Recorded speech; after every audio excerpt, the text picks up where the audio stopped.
Well, they did it, folks. They finally won a game. And guess what? He finally got a 5-hit game. No, not Jose Altuve, Jesus Sanchez. Let's talk about this and a veteran closer coming to H-Town right now. Yainer Diaz, this is Locked On Astros. Hello and welcome to Locked On Astros, your daily Astros podcast. Here are your hosts, Eric the Man Huysman and Brett H-Town Wheelhouse Chancey. We are Locked On Houston Astros, and we hope that you join us for a daily Locked On Astros podcast. My name is Eric Huysman. You can find me on X at Eric Astros. Find Brett at H-Town Wheelhouse. You can find the show at Locked On Astros, your team every day. Thank you for making Locked On Astros podcast your first listen every day, whether it's on YouTube. Go ahead, subscribe to us. Go and make us first listen. Apple, Odyssey, Spotify, wherever you listen to your podcasts. Go and check us out. This episode is brought to you by 5 Hour Energy. Enter for a chance to win a dream golf trip for two to any golf tournament in the USA. Just visit 5hewin.com for full rules and entry. No purchase necessary. Excludes the Masters tournament. It ends October 31st, 2025. So, Brett, you mentioned it. The Astros finally got their first win, and it feels like forever, but it hasn't been that long. 2,000 years. Finally scored some runs. And they got some home runs from Christian Walker and Yainer Diaz, and Jason Alexander went out there, and he didn't pitch as good as he's been doing, but he still has made a case for him staying in the rotation once they go away from the 6-man rotation that starts tomorrow with Lance McCullers. And once again, Yordan Alvarez is turning some heads down in AAA. And you mentioned the Astros signed a closer. We'll have to talk about who that closer is, because who can you just sign at this point in year? We'll talk about that on this edition of the Locked On Astros podcast. Yeah, man. Good game tonight. You know, the guy that nearly perfect gamed you in Houston did not have the same success tonight. I mean, 5 1/3 innings, 9 hits, 7 earned runs, 2 walks, only 1 K, giving up 2 home runs. That's the Astros team that we like against a guy that the only win he's probably going to get in 2025 is the one he had in Houston. And look, Jesus Sanchez, I don't know if you were, I was bad mouthing him. I was talking about how this trade was like, come on, man, this guy can't hit the broadside of a barn. He was 0 for 27, then 0 for 29, and then boom, breaks out of it. And what's crazy is he breaks out of it in 5-hit game fashion. And Jose Altuve, to this day, cannot say the same thing. So all these guys around him getting 5 hits, and Jose's like, hey, what about me? Yeah, I think his day will come before he retires. At some point, he'll get his 5-hit game. It's probably going to be like Craig Biggio had like with his big hits. It was a double, of course. So I think once Altuve gets to his 3,000th hit, it's going to be his 5th hit of the game, something like that, something dramatic. I think that's what we're going to see. But the Astros finally win. They do it on the day where the Mariners are off. So with this win, they are 2 games up on the Mariners. Right. So finally, they put a little bit more distance between them and the Mariners. And like I said in yesterday's podcast, the Astros need to keep on winning. It doesn't matter what the Mariners are doing. You got to A, stay ahead of them, and B, every loss doesn't matter about the Astros or the Mariners. That puts both teams further back in the wild card, because you got the Royals that keep on winning and they keep on trying to come back. And the wild card is getting very bunched up right now. So This was a much needed win. And you had Christian Walker go out there. You wanted to call this the Christian Walker game. He had the home run. He also had a double. He had 2 RBIs. Right. Carlos Correa contributed in this game with 2 hits, 2 RBIs.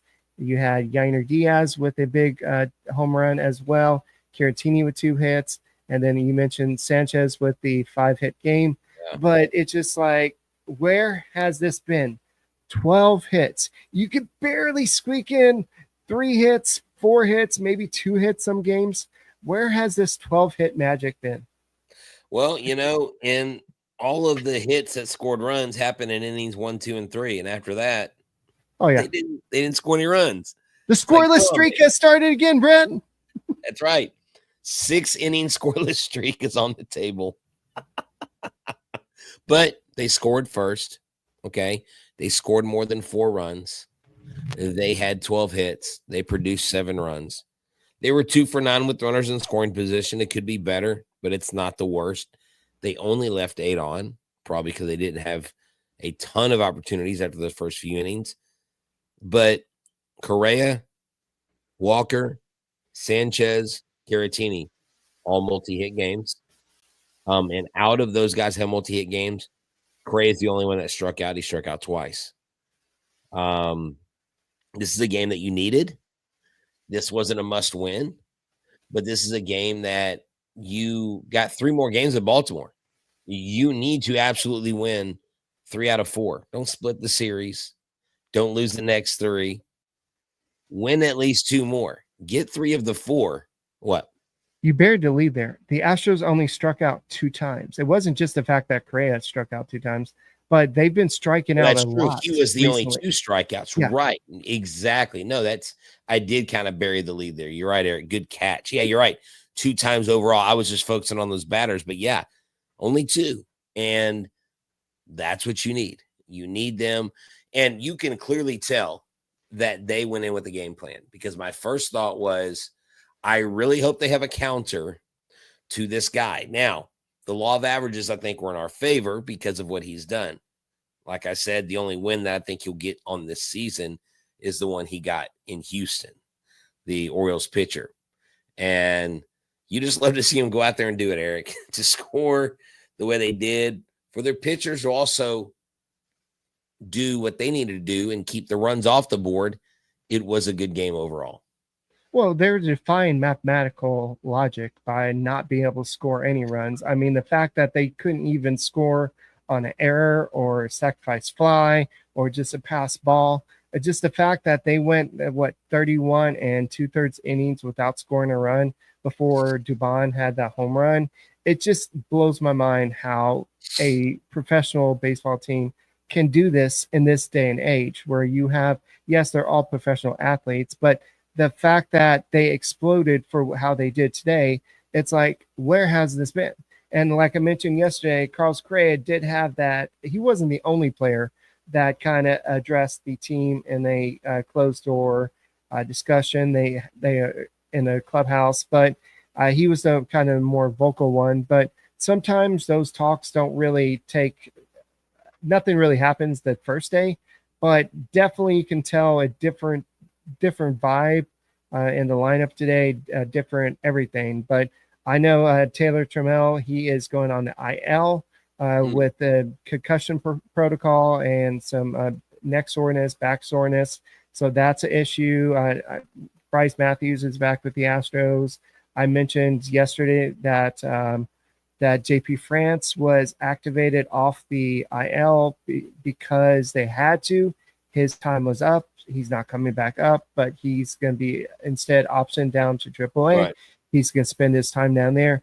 And the fact that Luis Garcia is ready, but he's not coming up, eventually his 30 days is going to be up. That means that the Astros aren't really confident about him coming up unless they absolutely need it. But there's no real place for him, because Brett, we can talk about this in a second with Jason Alexander, but eventually the Astros are going to go away from the 6-man rotation that starts tomorrow with Lance McCullers. And I think the odd man out would be Spencer Arrighetti at this point, but we'll talk about that in a little bit. But any closing thoughts about what the Astros are doing?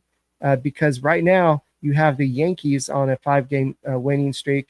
Everybody else is losing. You've got the Red Sox on the 3-game losing streak, Mariners on 5-game losing streak, and then the Royals are about to sneak in. Yeah, I mean, everybody just doesn't want to win right now. The teams that matter, the teams that are in the races, they're like, let's win a lot of games so we can lose some and not worry about it. That's, You still on that? I'm joking. I'm completely joking. It's a long season, Brett, and that's what we saw. I don't doubt that. I mean, I understand that. I think I misinterpreted what he was saying. It's all good. It's water under the bridge, but I'm sitting here looking at this wild card for the AL. Seattle's on the cusp. I mean, they're only 2 games over Kansas City. If Kansas City gets hot, they can knock the Mariners out of the playoffs, Eric. That's what I've been saying. That's why I said that if the Astros and the Mariners don't watch out, whoever loses this AL West, they're going to be out of the playoffs. So, Brett, we're going to continue this discussion. Thank you for making the Locked On Astros podcast your first listen every day. Well, if you're like me, you're always constantly looking for that energy drink or supplement or something just to help you get through the day. Well, there's 5-Hour Energy. If you use the code Locked On Golf, you'll get 20% off your order. And I'm going to be getting mine this weekend. And I'm going to rush the delivery because I want it to be in my system by the time I hit the golf course. Why? Because there's nothing like that grape, ginger, and lime flavored shot that brings that iconic taste to the golf course. It's a non-alcoholic boost, and you probably need that to get you if you want to make that hole in one and get the right energy for the game. But 5-Hour Energy Transfusion delivers the clubhouse flavor you love without ever leaving the green. And look, from wild times to par threes to birdies to eagles, you know what you do. It doesn't matter. I mean, I remember one time we were on a golf course in San Antonio, and there were turkeys on the fairway. And we literally could not hit until the turkeys moved. We couldn't shoot them. We couldn't move them. I bet if we had some 5-Hour Energy Fusion at the time, we would have made something up and gotten around those turkeys. Well, don't be a turkey. Get 5-Hour Energy Transfusion. It gives you the best parts of the clubhouse. Tee up with the trip and visit 5-H-E-win.com for the full rules and entry on a trip that you could win to a golf tournament everywhere. The Masters tournament is excluded, but that offer ends on Halloween, October 31st, 2025. Don't be scary. Get a 5-Hour Energy Transfusion today.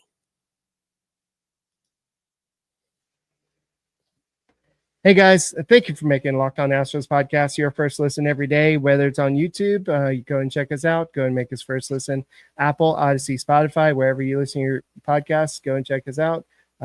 Prayers to this Amber Alert I just got, but I know a lot of people my phone just went off, but so a lot of people were thinking that the Astros offense needed an Amber Alert just to try to find out where it's been, but the Astros finally figure out what they're trying to do. And I don't think it was roster manipulation. I don't think it was just really Carlos Craig just going out there, but sometimes you just need a change of scenery, just something needed to change.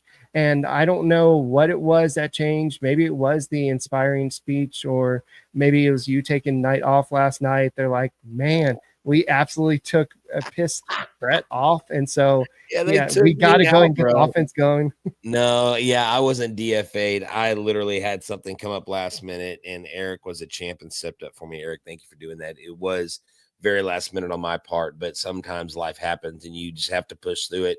And just like an Astros win, Eric pushed through it last night. So thank you for taking the mic for me, brother. I know we've been a team for a while now, and it's good to be able to have that. So I got your back. You got mine.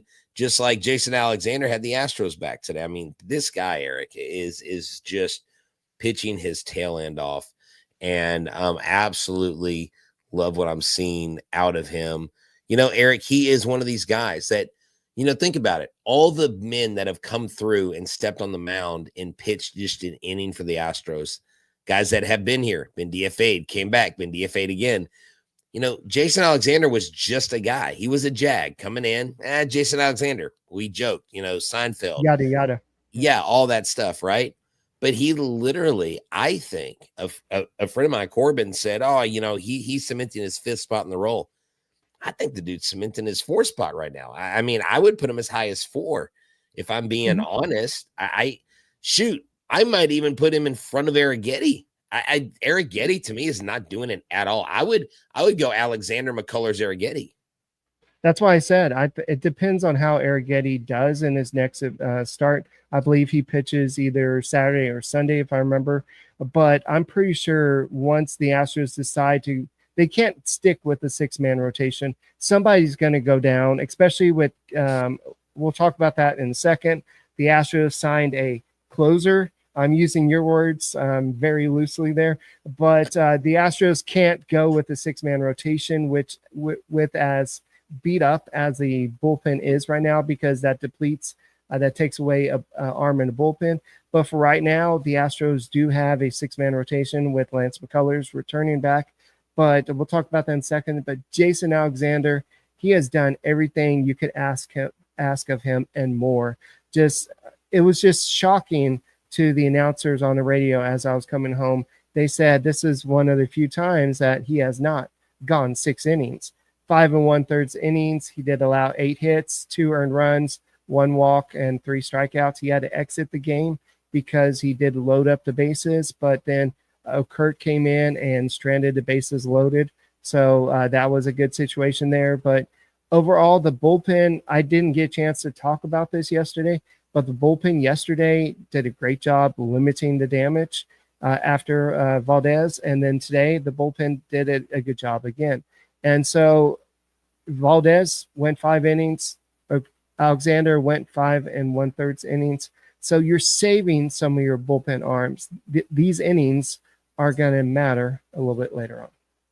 No, they are. They are going to matter. And, you don't want to put too much on Jason Alexander, but at the same time, he's in a groove. He's just doing his thing, and I know, but my thing is, this is a guy that literally, even though he's done great, there's not a whole lot of expectation on him, right? Mm-hmm. Everything he does is just, that's icing on the cake. I mean, so he goes out there and no one's writing national stories about him. Nobody's talking about him outside of Houston, maybe on MLB Network, maybe Roflo, guys like that. But he is actually just doing his thing. And that's right. He does have a filthy changeup. I mean, he's got good stuff. This is a guy, Eric, that once again, the Astros find these guys and they bring them in and they do great things. And honestly, that's why I kind of wish we had Charlie Morton, because Charlie Morton got traded to Baltimore for some like low-level, high A guy, right? I mean, the Astros could have had Charlie Morton. The Astros could have got, the price was not too high. I mean, can you imagine if they brought Charlie Morton in and they had Jason Alexander and they have all these guys? And, we mentioned Craig Kimbrel. Who knows what he's going to do? But that to me signals that Josh Hader may not even be back for the playoffs, or if he is, they have even more fortification in the back end. You just spoiled the surprise, Brett. We did not mention Craig Kimbrel this whole time. We just said a closer, and now you just ruined the surprise. Good job. You didn't give me the cue. We didn't do any pre-planning, bro, on that. All right. Well, the Astros signed Craig Kimbrel to a major league deal, and he's going to be joining the team. That shows how desperate the Astros are. And I know Brett said that they signed a closer. He is a future Hall of Famer.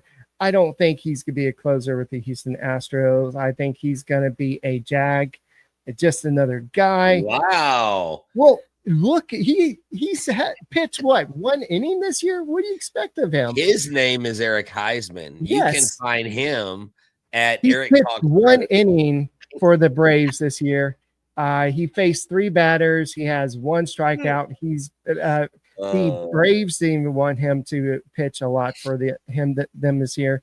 The Rangers, as bad as they are, they didn't want him. The Rangers released him, I believe, on Thursday. And so last year with the Orioles, he had a 5.33 ERA. I'm not saying he can't help the Astros. I'm saying let's temper we got a closer talk. I don't want to give any. Hold on.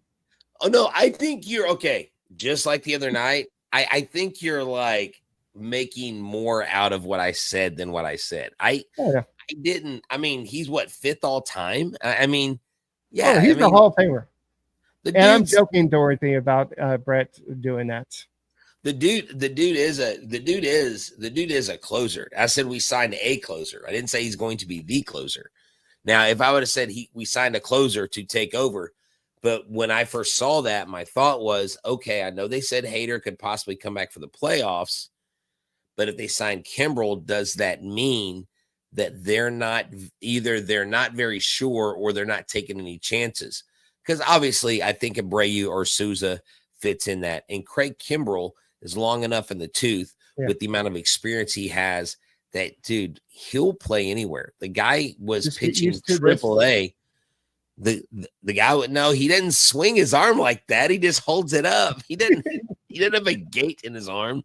But he was pitching AAA Round Rock, he had 8 saves in 10 attempts. So that was the role he was projecting with the Rangers. Well, the Rangers, they're not doing nothing. And, he was out there to get, so good for the Astros getting him. I like the move, and we don't know who they're going to need, who they're not going to need. But what I'm really excited about when we come back from break? I want to talk about Alvarez and him coming up, and just excited about that. All right, guys, thank you for making Locked On Astros podcast your first listen every day.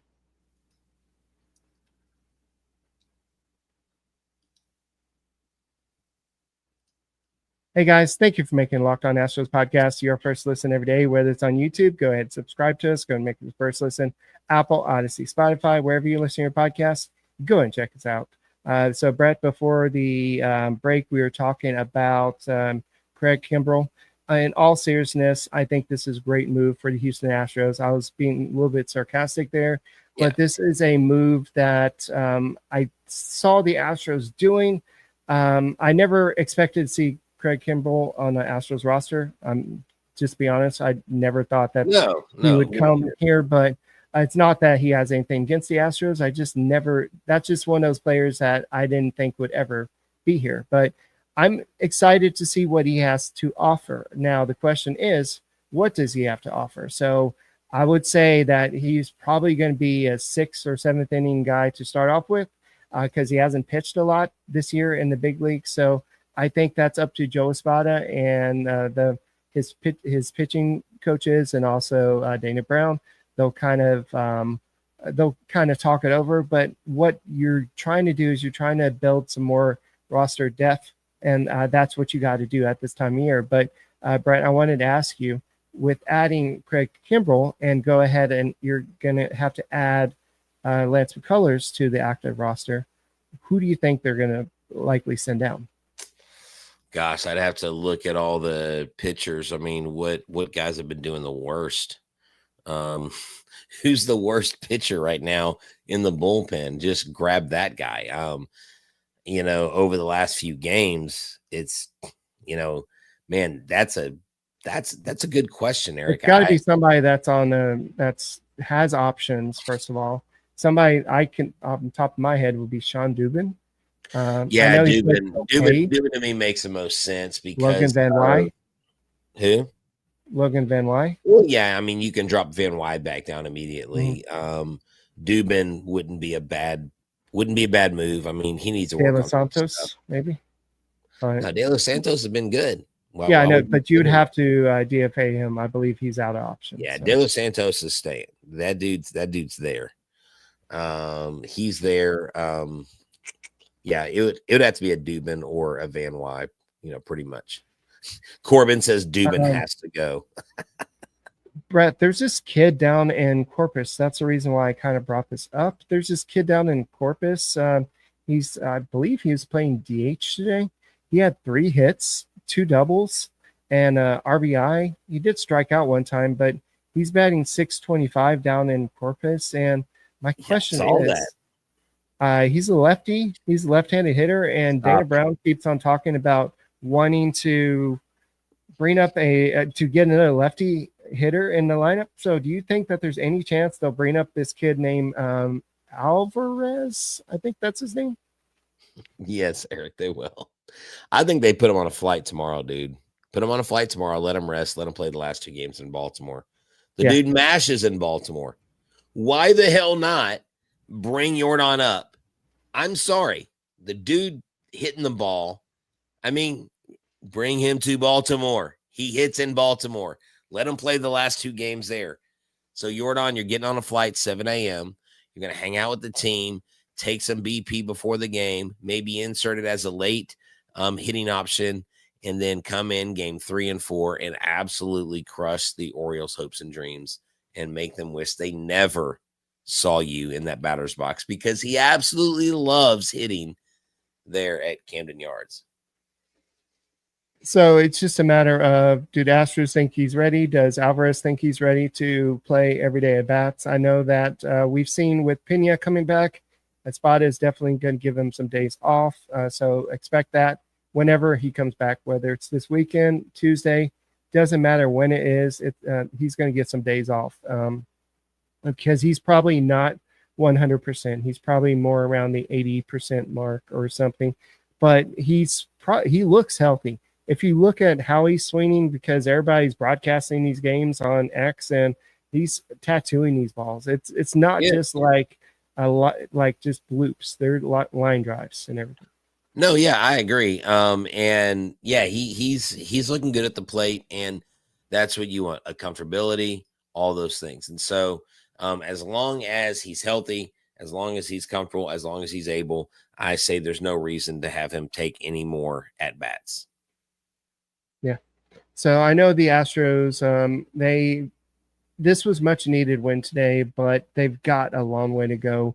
They've got a month and 9 days left in the season, and they've got to just play baseball like they did today. They're not going to win every game, but they got to play competitive baseball. You can't keep on getting shut out all the time and just go through all these scoreless streaks. You got to just play competitive. You can't do that. You can't be successful. No. Eric's you got to score more than the other team. That's what there we go. There's his line. There he goes. He does it once again, folks. He drops the knowledge. With that being said, Eric, hold on. I feel like RP3 when you say that, because I'll say something to the guys in Louisiana, and RP3 will be like, there he goes. And there's always some catchphrase or something that he picks up on. And I just was waiting for you to say, you got to score more. At the end of the day, you just got to have more runs than the other guy. Baseball is that simple. Yeah. So with that being said, how do you feel about Lance McCullers versus Spencer Arrighetti overall? Like, which one would you rather have in the rotation right now if you had to pick one? If I had to pick one, mm-hmm. Gosh, they're both really bad right now. We're both going to Jason Alexander over these two guys. So it's like, which apple is less rotten? I mean, I don't know, whoever performs better. What if Lance McCullers comes out tomorrow and just dominates, and then for the rest of the year he just becomes the Lance McCullers that I think Spencer Arrighetti. I think Arrighetti's more likely to dominate than Lance McCullers. I don't think Lance McCullers has. I don't think Arrighetti is ready to come back yet. I think they probably rushed him back. He has the good stuff. Yeah, but McCullers, he's been dinged up a lot. And look, man, that's a very difficult question.